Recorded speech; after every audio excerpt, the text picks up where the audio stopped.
Assalamualaikum warahmatullahi wabarakatuh. Sampurasun. Tepang deui sareng simkuring Muhammad Rahman Hakim tina program Warta Sunda. Simkuring dina waktos ieu bade ngadugikeun sawatara warta anu kantos ngajantenan dina saminggon kapengker ieu. Balai Endah Kabupaten Bandung kakeunaan ku rupa-rupa musibah salah sahijina budalna cai Wahangan Citarum. Dumasar kana data nu katuling ti kurang leuwih 1536 katut wangunan sakola jeung pamarentahan kakeueum ku cai Wahangan Citarum tea.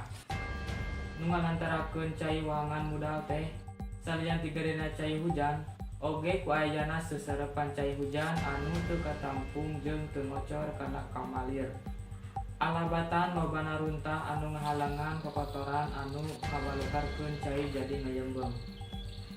Pamarentah daerah geus nganyahokeun panulintikan kana saban-saban tempat anu tujuanana ngadata korban jiwa. Sabab dumasar kana hasil laporan ti warga masyarakat teu saeutik ayana korban jiwa alasan kabawa cai caah tea. Aparat pamarentah ngarasa kapanggil jiwana milu anjrug ka lapangan.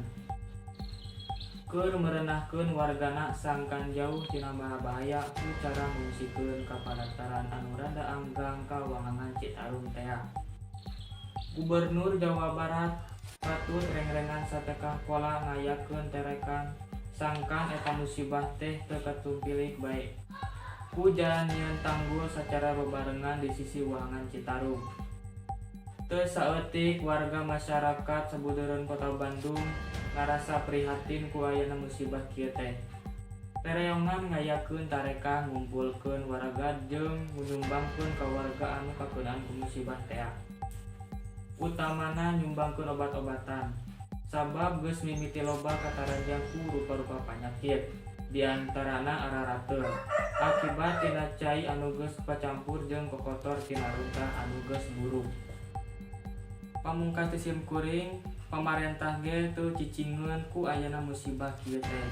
Jadi panyepret sangkan wargana sadar kana pentingna kabersihaan jeung ngajaga lingkungan tina bibit jeung panyakit. Rupina mung sakitu anu kupihatur simkuring Muhammad Rahman Hakim amit mundur. Wassalamualaikum warahmatullahi wabarakatuh.